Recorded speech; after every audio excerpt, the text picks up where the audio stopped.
Olá, muito boa tarde. O programa Eclésia veio hoje até ao Hospital de Dona Estefânia, neste dia em que se assinala a memória dos videntes de Fátima, Francisco e Jacinta Marto. Estamos no local onde Jacinta faleceu em 1920, ela que, tal como Francisco, foram depois canonizados no Santuário de Fátima pelo Papa Francisco, nas comemorações dos 100 anos das aparições de Fátima.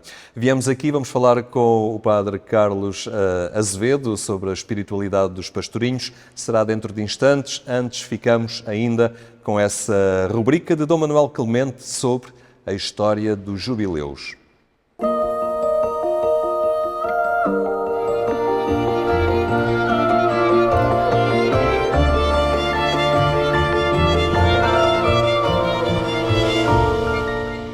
O encontro com a história de cada jubileu na Igreja Católica é também um encontro com a história da sociedade, com os diferentes acontecimentos que marcam a sociedade no tempo em que são celebrados. E como sempre contamos com o Dom Manuel Clemente para essa memória, para nos apresentar essa memória que escutamos com todo o gosto. E, enfim, neste percurso estamos agora em 1600. Vamos chegar ao final do século XVI e o jubileu do Papa Clemente VIII. Né? E aquilo que vimos atrás, ou seja, que temos que localizar sempre os jubileus. O espaço é fácil, concretamente em Roma, não é? Sim. Mas no tempo, não é? No tempo de cada um, e agora estamos, como já vimos no jubileu de 1565 do tempo do Papa Gregório XIII, vemos agora no tempo do Papa Clemente VIII, na viragem do século, e é um jubileu tridentino, ou seja, dentro daquele espírito, reforma da Igreja, de papas decididos absolutamente a isso, e também os próprios devotos, etc. O Papa Clemente VIII é um homem que ligava duas coisas que também são muito da época, mas que nele eram muito evidentes. Era um homem muito rigoroso. Então, concretamente, é qualquer desvio doutrinal, qualquer heresia, etc. A Inquisição trabalhava muito nesse sentido, de apurar se não era assim, ou se devia ser, e ele era muito rigoroso nesse aspecto. Mas, ao mesmo tempo, era um homem muito piedoso também. E essa nota da piedade do Papa Clemente VIII está muito dentro deste jubileu. Portanto, ocorre muita gente a Roma, neste jubileu, muita gente a Roma, muitos peregrinos.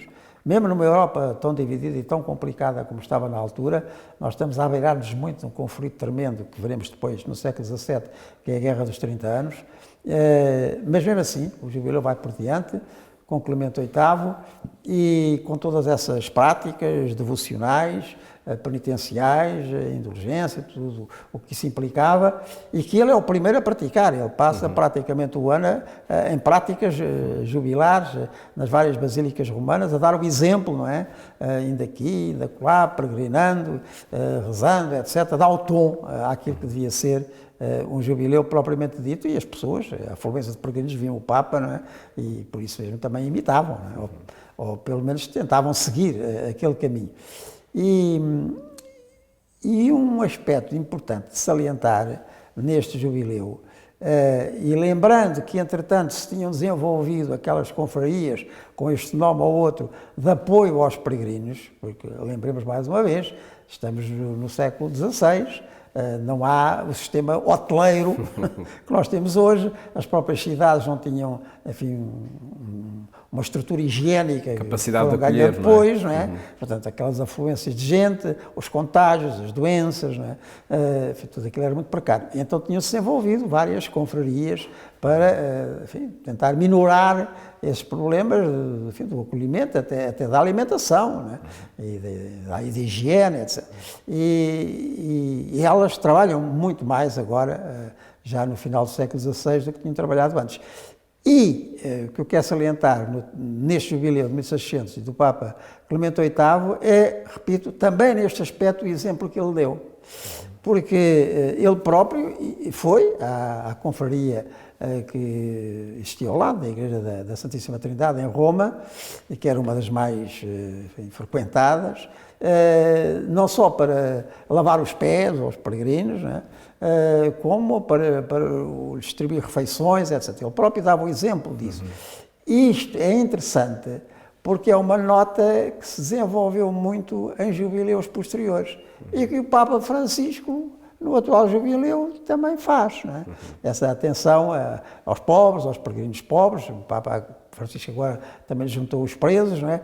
Mas isto do ir lá, de estar ao serviço, estar mesmo, não só dizer para os outros fazerem, mas dar o exemplo, essa característica é muito notável no jubileu de 1600 do Papa Clemente VIII e que, de alguma maneira, abre mais o horizonte das práticas jubilares em termos de caridade, em termos de solicitude, de proximidade, porque, enfim, nós até temos dificuldade em imaginar o que é ir a Roma no ano de 1600, né? Sem aviões, sem automóveis, sem comboios, por aquelas estradas, por aqueles caminhos, enfim, sem sequer ter segurança pessoal, em grupo, nem ter marcações de hotéis, nem de pousada.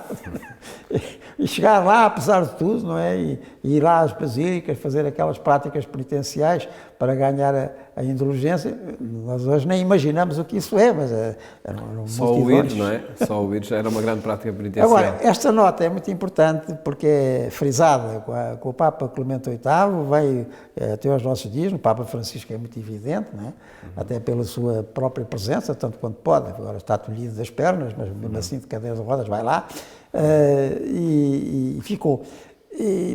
Portanto, estas duas notas, por um lado, o reforço da nota piedosa e do jubileu religioso propriamente dito, não é? E por outro lado, esta abertura concreta e prática aos outros, à necessidade dos outros, ao cuidado dos peregrinos, isso ficou do jubileu de 1600. E que também foi um grande sinal numa Europa muito dividida, como estava, muito dividida, politicamente, e em que o jubileu, com gente que veio de muito lado, era de alguma maneira um sinal que podia ser de outro modo também. Uma gente mais reunida e mais em paz. E veremos de que forma continuou assim a influenciar Mas também para o século a história. XVII. Mas para o século XVII e os 8 dias. Muito bem. Obrigado, Dom Manuel Clemente, por ter estado connosco e fica então um novo encontro marcado para esse percurso na história, seja a história da sociedade, seja a história da celebração do jubileu na Igreja Católica.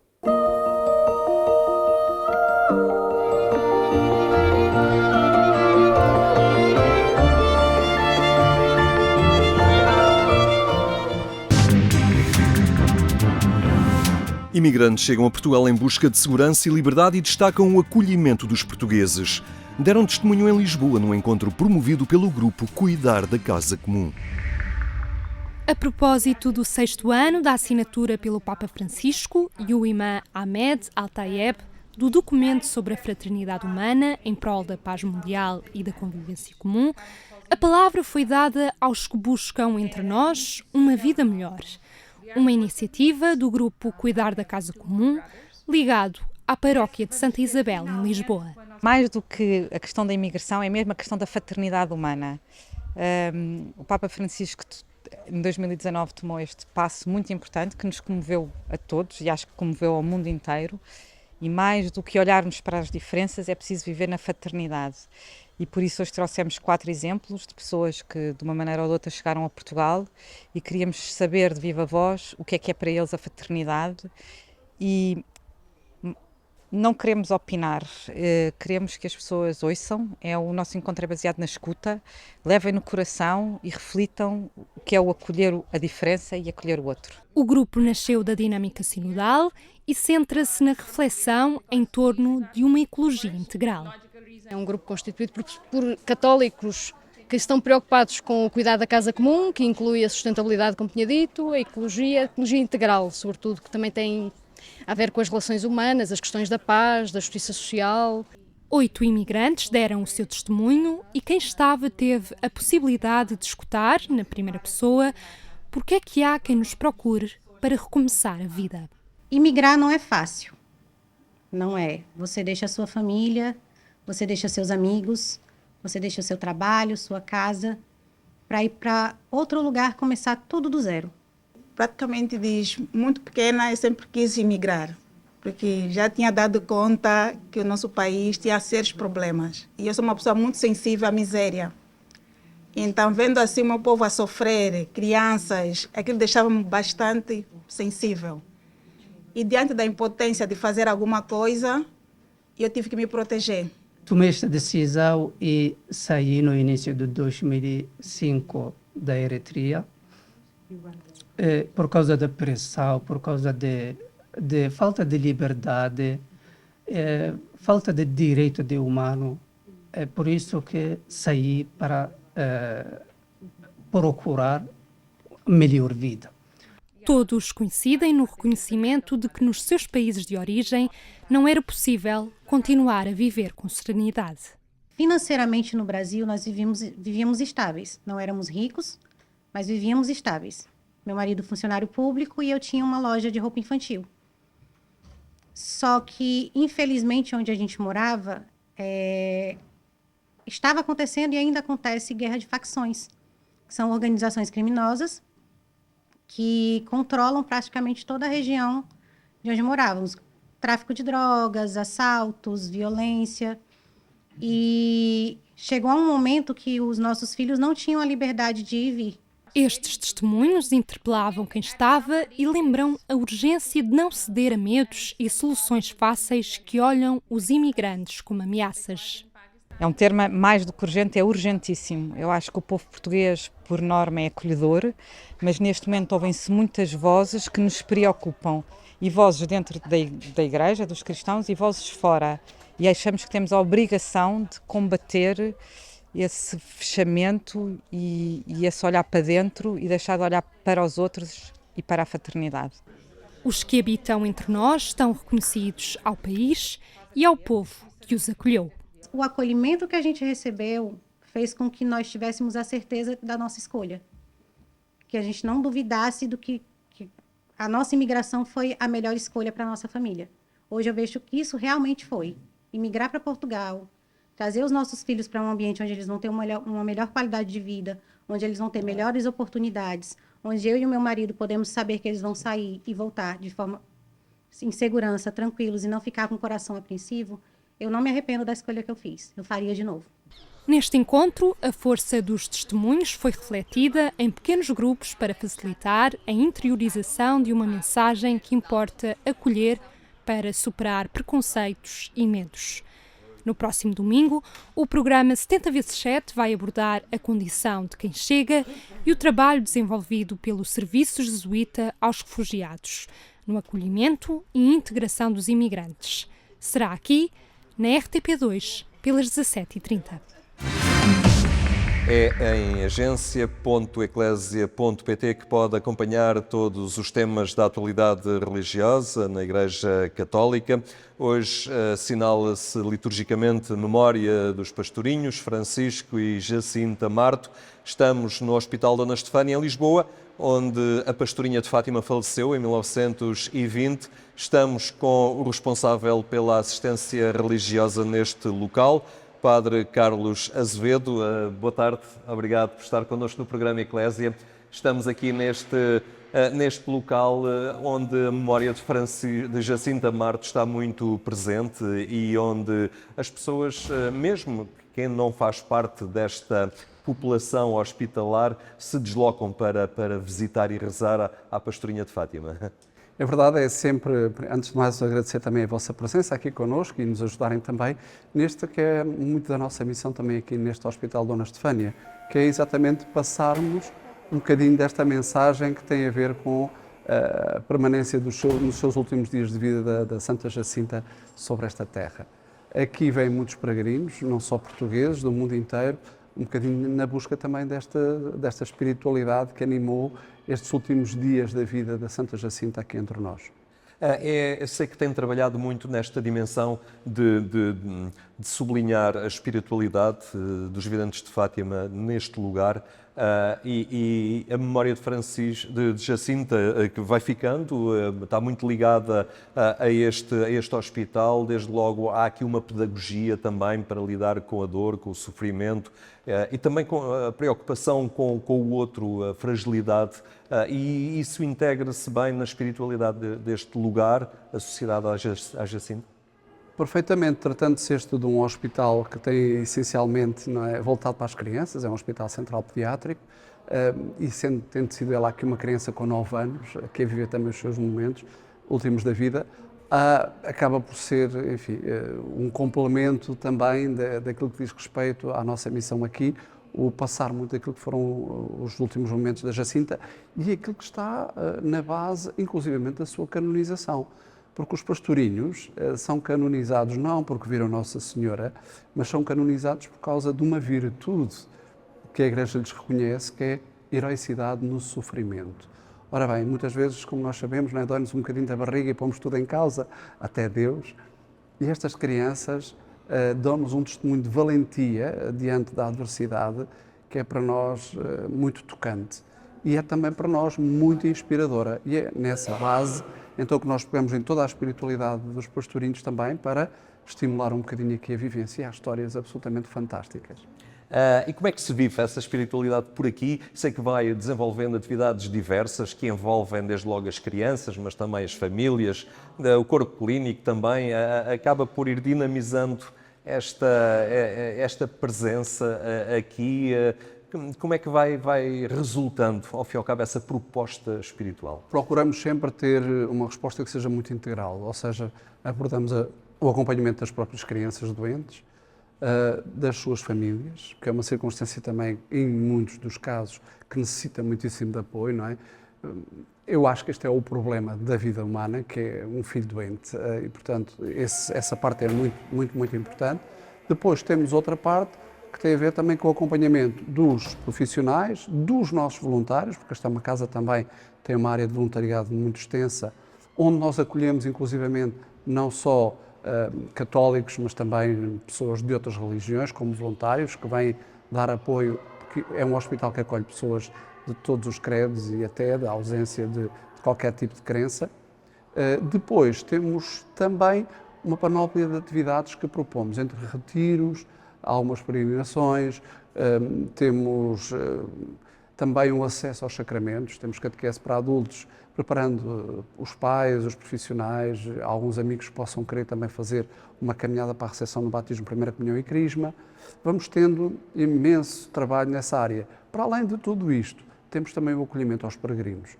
Não só os que vêm de Portugal e que demandam este hospital na busca um bocadinho também daquilo que nós podemos já captar da mensagem da Santa Jacinta ao passar pela cidade de Lisboa, e temos muitos do mundo inteiro. Hoje em dia, e infelizmente com esta situação da guerra que está a decorrer em Israel, nós deixamos de ter um fluxo de peregrinos muito para aquela zona, que mudaram o seu eixo de peregrinação e muitos deles vêm a Lisboa, Fátima e vindo a Lisboa vêm aqui à Estefânia. Então, a Estefânia assume-se como um ponto de visita obrigatória nestes itinerários marianos que eles escolhem. Vêm grupos desses países. O que é que eles aqui buscam? O que é que lhes vai transmitindo também quando eles... Nós temos muitos ensinamentos. Aliás, estes ensinamentos estão plasmados num livro que lançámos o ano passado, chamado A Jacinta à Santa de Lisboa, que é uma consciência que também fomos tendo ao longo do tempo, que é realmente os santos são do sítio de onde partem para Deus, e a Jacinta, tendo partido daqui, dá também esse relevo ao hospital e à cidade de Lisboa. E então, eles vêm, nós temos desde a vinda de todo o processo que foi difícil, da vinda da Jacinta de Fátima para Lisboa, estamos a falar de um tempo em que tudo era muito complicado, tudo era pago, não havia condições económicas, só aí já percebemos que a circunstância era muito difícil, e depois, se tivermos que falar que Tia Olímpia, a mãe dos pastorinhos, o mais longe que tinha ido da sua casa era 20 km de distância, que era até à Batalha, e de repente ela vem para Lisboa, e isto tudo seria absolutamente complexo e tremendo, não é? E aqui a Jacinta vive tantos aspectos que são perfeitamente inspiradores para nós. Por exemplo, o facto de ter sido submetida a uma cirurgia dificílima e durante essa cirurgia nem gritou, nem esperneou, apenas disse: meu Jesus e minha Nossa Senhora, tendo essa cirurgia sido feita sem anestesia. Ou seja, ela vivenciou tudo e deve ter sentido tudo aquilo que estava a passar. E o espanto que ela provocou no médico, com isso não sabendo o médico que à partida seria a Jacinta. Aliás, quando nós falamos na heroicidade no sofrimento, é exatamente aqui que ele está no seu expoente máximo. Depois, o facto da Jacinta ter permanecido sozinha e ter morrido aqui sozinha, algo que Nossa Senhora, ao que consta, já teria de alguma forma pré-anunciado à Jacinta, que viria para Lisboa e que aqui faleceria sozinha. Sabemos que a Jacinta tem a presença da mãe em Lisboa, não propriamente no hospital, em Lisboa. Ela entra no dia 2 de fevereiro, mas já estava desde janeiro, 21, e depois entra aqui dia 2 de fevereiro, morre no dia 20. Portanto, destes dias, em Lisboa só teve a memória até o dia 5 de fevereiro. A partir do dia 5 de fevereiro, a Jacinta permanece nesta capital absolutamente sozinha, com a visita apenas de algumas pessoas que tinham ficado um bocadinho responsáveis por ela, a pedido também da mãe, e que não foi, sem dúvida nenhuma, um tempo muito fácil, mas que ajuda para quê? Porque se nós pensarmos na realidade da Jacinta, nós percebemos uma coisa muito importante, é que nós precisamos de valorizar a nossa rede de suporte. Por exemplo, quem tem gente a acompanhar, dê-lhe importância, valorize, cuide, proteja, defenda, anime, não é? Só esse aspecto é tão importante. É preciso saber lidar com o contacto e a experiência da fragilidade. Já não direi só do sofrimento, mas quando sofremos sentimos-nos mais expostos e frágeis, e hoje o mundo não nos ensina como lidar com a fragilidade, apenas nos ensina formas aparentes de sucesso fácil, não é?